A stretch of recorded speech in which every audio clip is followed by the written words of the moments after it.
Le contaba a nuestros amigos de En Primera Fila que la primera entrevista del día de hoy va a ser sobre José Manuel Estrada, que nació en la ciudad de Buenos Aires en 1842 y falleció en Asunción del Paraguay en 1894. 52 años de vida en las cuales él realizó obras tan grandes, tan importantes para nuestra querida patria. Y como también sucedió la vez pasada en el programa anterior, vamos a contar de nuevo con Alejandro Domínguez Benavides, segunda parte. Muy buenas tardes, Alejandro. Buenas tardes, ¿qué tal, Germán? ¿Qué tal? Buenas tardes a audiencia de En Primera Fila. Un gusto nuevamente estar contigo aquí en Radio Grote. No quiero abusar del tiempo, pero la figura de Estrada es una figura tan grande que me parece que da para micros en cada uno de los programas. Tal cual, tal cual. No quiero dejar de saludarte también hoy en este día tan importante que es el Día de la Reconquista, tan importante y tan olvidado, ¿no? Como tantos fastos de nuestra historia. A veces parecería que los funcionarios no quieren recordar estas grandes fiestas, estos grandes momentos de la historia para no sentirse más pequeños de lo que son, ¿no? Y como yo no le temo a esto, lo recuerdo con gran afecto, porque aparte Estrada también estaba vinculado, José Manuel Estrada, a esta gesta, su abuela Carmen Liniers de Perillón, con la cual convivió Estrada, porque cuando quedó huérfano de madre, su abuela fue su tutora. Entonces, en ese hogar seguramente tiene que haber mamado la admiración, el coraje y la fascinación que le provocaba la figura de su bisabuelo, don Santiago de Liniers, que conocido, digamos, y reconocido como portador del ideal universal de caballero, ¿no? Creo que la figura de Santiago de Liniers, a quien recordamos hoy por su gesta en la lucha contra los ingleses que invadieron Buenos Aires, creo que vale recordar entonces este aspecto, ¿no? Que yo no lo recordé la semana pasada, que debe haber marcado su vida, ¿no? Como también marcó, ¿no? esa preocupación que él va a tener cuando en el año 1869 lo nombran profesor y le exigen que enseñe por el libro de la breve exposición de la Constitución de los Estados Unidos de Joseph Story, que había preparado para la Universidad de Harvard. Y Estrada allí, fíjate vos, no adhiere a alguna de las posiciones, ¿no? De la generación del 37, esa generación en la que participó también Félix Frías, cuando en la política liberal reproduce, uno de sus libros, ¿no? Reproduce textualmente la ojeada retrospectiva de Esteban Echeverría, aquel comentario conforme al cual decía: ser grande en política no es estar a la altura de la civilización del mundo, sino a la altura de las necesidades de su país. Fíjate vos qué intelectual, con los pies, ¿no?, sobre la tierra. Con sentido común, al fin de cuentas. Con un gran sentido común, ¿no? Es decir, acá uno encuentra, ¿no?, esas aristas. A mí no me gusta encasillar, ¿no?, a esta altura de mi vida a los personajes, ¿no? Pero acá uno encuentra esos elementos propios de un pensamiento conservador, podríamos decir, ¿no? No quiero caer en etiquetas, ¿no? Pero esa idea, digamos, de ser consciente de la realidad y no caer, ¿no?, en esas tontas utopías. Un dato que también hay que tener en cuenta, José Manuel Estrada había leído a Federico Osanán, al beato Federico Osanán, y había sido también asiduo concurrente a la obra, digamos, fundada por Federico Osanán, que eran las conferencias vicentinas, que tanta y que importancia... Félix Frías había fundado aquí en Argentina, ¿no? La había fundado Félix Frías, claro.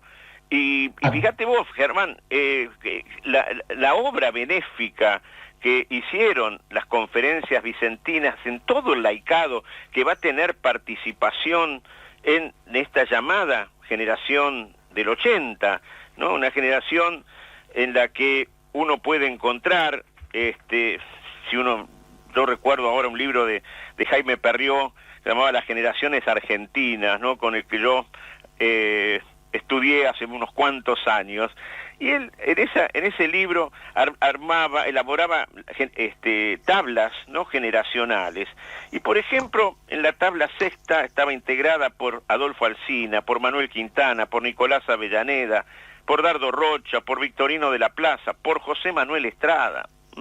En la tabla sexta, en la séptima, ubica a Roca, a Goyena, a Chaval Rodríguez, a Cambaceres, a Eduardo Weil, ¿no?, a Delfín Gallo, a Carlos Pellegrini, en fin, y a otros hombres, Indalecio Gómez, ¿no?, que forman parte, ¿no?, de esta generación que, si algo tuvo en común, fue el amor a la patria, ¿no?, y a la consolidación de las instituciones republicanas, pero también tuvieron grandes divergencias. Te pregunto, grandes divergencias, Alejandro, ¿no?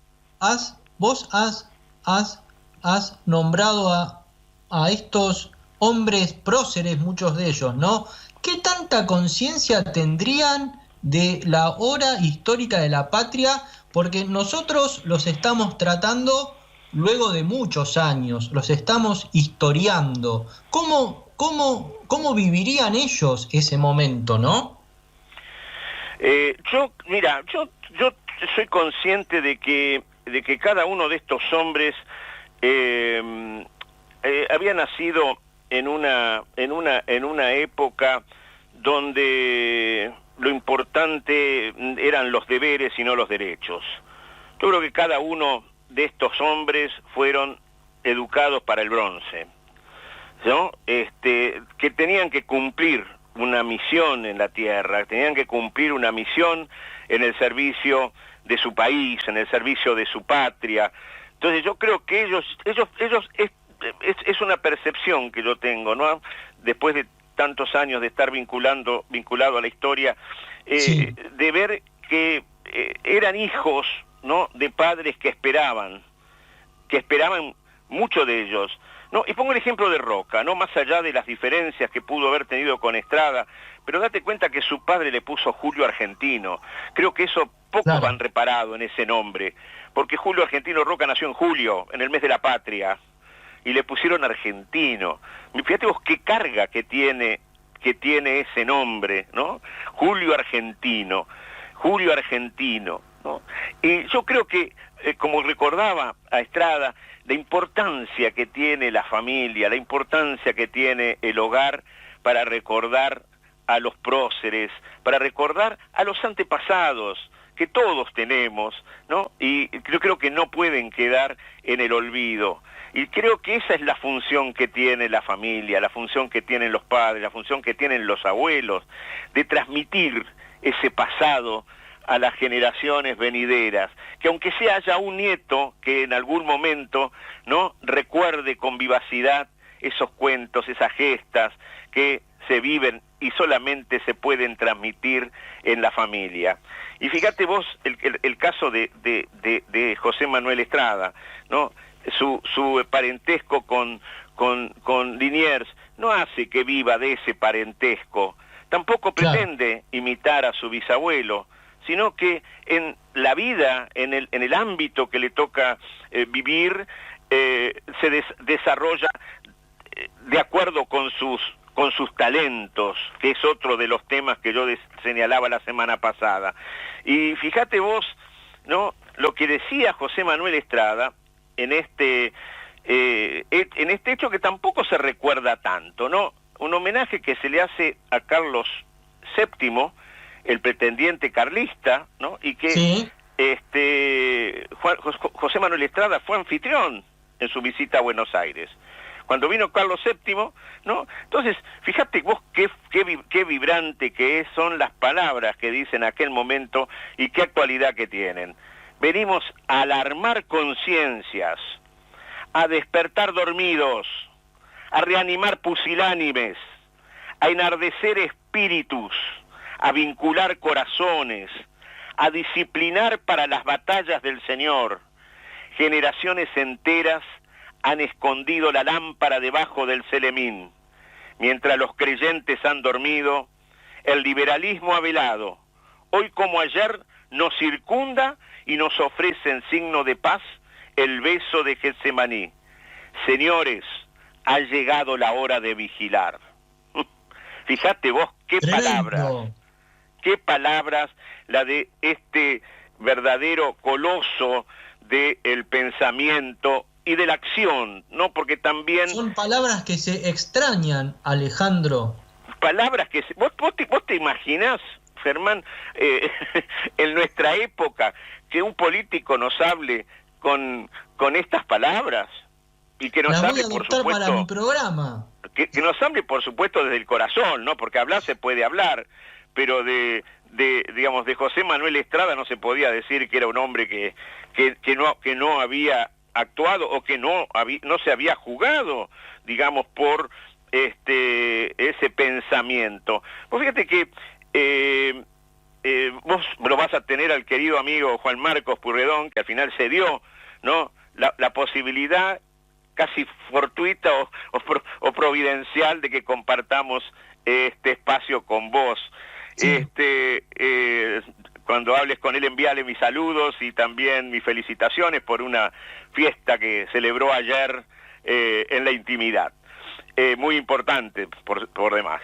Y decía entonces que recordaba esto, ¿no?, de su opinión acerca de el socialismo y el liberalismo de la época, ¿no?, de la que estamos estudiando, de la que estamos hablando, que él le daba el nombre de escuela naturalista, ¿no?, a esos puntos en común que él encontraba entre socialismo y liberalismo. Fíjate, él se está adelantando, en cierta medida, a la doctrina social de la Iglesia. Esto lo está diciendo en el año 1789, y lo recordé a Juan Marcos porque esto lo dijo en el seno de la Academia del Plata, ¿no? Y allí dijo: o la inmolación impía de los pobres en un extremo, o la ruina universal en el otro, nada más dan la ética y la economía de la escuela naturalista. ¿Serán capaces de adquirir el bienestar del pueblo? Si lo fueran, habríanle ya conducido a la abundancia y a la alegría, en cerca de un siglo que llevan de dominio sobre los gobiernos y las legislaciones. Largo período de novedades y estruendo, en el que el clamor arrecia, las recriminaciones suben al tono de la amenaza, y no hay quien duda de que es en el fondo tan justa la querella de las muchedumbres, como brutal e inicuo es el arrebatamiento vindicativo que las enajena, cuando junto con la fe han perdido todo consuelo de esperanza. No me gusta juzgar al liberalismo por su esterilidad. Juzgad sus obras. Fíjate vos, ¿no?, la claridad con la que José Manuel Estrada, la sencillez del buen profesor, ¿no?, que transmite sus conocimientos, y no solamente transmite sus conocimientos, sino hace vibrar al alumnado, porque también es un hecho conocido, pero no por conocido, creo que vale la pena que lo recordemos. Cuando fue expulsado de la Facultad de Derecho, uno de los primeros profesores de Derecho Constitucional fue José Manuel Estrada, sin ser abogado. Fíjate vos el talento, la grandeza, ¿no?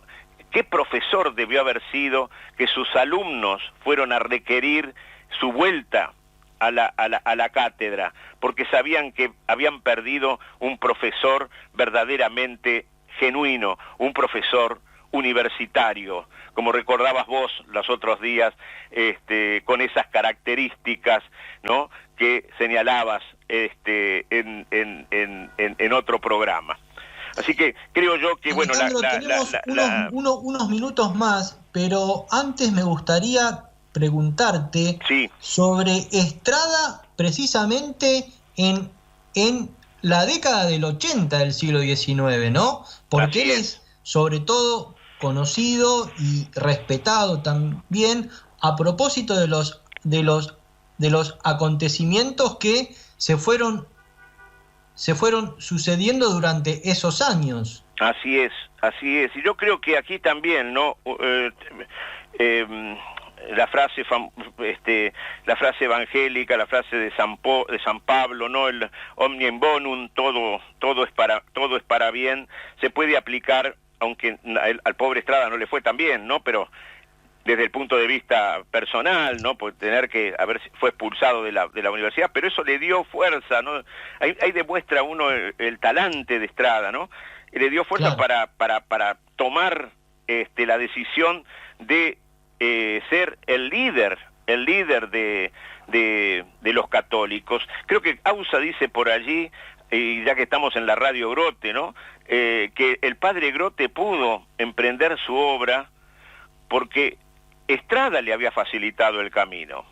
Porque a partir de Estrada el catolicismo comienza a organizarse como fuerza política, ¿no? Antes habían habido personajes aislados. Estrada tiene también esa capacidad de ser el líder católico del 80 y junto a él, ¿no?, reúne a esa pléyade maravillosa de laicos católicos que tuvieron una participación activísima.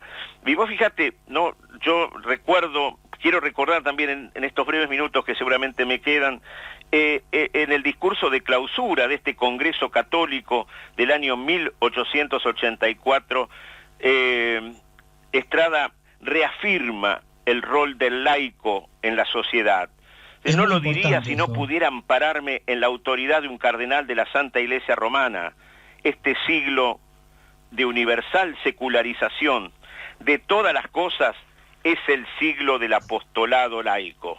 Es el siglo del apostolado laico. A lo que en un libro que yo recordaba la semana pasada, ¿no?, Los ideales de José Manuel Estrada, de Monseñor Cárdenas, Monseñor Manuel Augusto Cárdenas, decía Monseñor Cárdenas, ¿no?, bien había comprendido el lugar que deben ocupar y la acción que deben desarrollar los laicos militantes, y al pensamiento de Estrada siguió su acción y la de muchos otros laicos arrastrados por su ejemplo, la ejemplaridad. Otro punto que creo que no hay que perder de vista. Para poder lograr, ¿no?, ese seguimiento se necesita ser ejemplar. Y creo que Estrada dio muestras clarísimas de esa ejemplaridad, ¿no?, con su señorío, su don de gentes, su preocupación, como decíamos la semana pasada, ¿no?, un servidor de la patria, un servidor del bien común, y encendió en todos los jóvenes que lo circundaban esa llama, que hicieron posible, ¿no?, que a través del tiempo no se apague, como creo que vamos a ver ahora cuando Juan Marcos recuerde a esos otros católicos intelectuales como Estrada que se desarrollaron los cursos de cultura católica, que mostraron, ¿no?, que un laico católico tiene que formarse permanentemente. Un laico católico no puede quedar sumido en la ignorancia, tiene que saber lo que piensan los demás, y como lo sabía Estrada había estudiado a Rousseau, Estrada había estudiado a los grandes pensadores del iluminismo, pero los había estudiado con el objetivo de marcar permanentemente sus errores. Creo que dejamos aquí una piedra de toque, ¿no? Estrada nos ha dejado una antorcha, y esa antorcha creo que debemos continuarla, ¿no?, hasta que el Señor nos llame. Así es, Alejandro, y del mismo modo que unas semanas antes conversamos sobre Tristán Achával Rodríguez y hoy sobre José Manuel Estrada, te voy a invitar para hablar sobre Pedro Goyena en algún momento. Pero buenísimo, te agradezco muchísimo la invitación y vos sabés que siempre contás conmigo porque verdaderamente este tema me preocupa, pero también me ocupa y me da esperanzas para ver en algún momento a nuestra patria en mejores condiciones. Pero, como digo siempre, los lamentos acá no bastan. Acá lo que hay que seguir es este ejemplo de José Manuel Estrada, de Félix Frías, de Pedro Goyena, del gran Tristán Achával Rodríguez, que supieron ser testigos y protagonistas de su tiempo. Muchísimas gracias, Germán, y que en primera fila siga manteniendo en primera fila a estos grandes laicos que hicieron posible que nosotros sigamos sus pasos. Muchas gracias, Alejandro, y le cuento a la audiencia de En Primera Fila que hemos conversado con Alejandro Domínguez Benavides, un amigo en primer lugar nuestro de la casa de Radio Grote. Nos ha hablado Alejandro sobre José Manuel Estrada,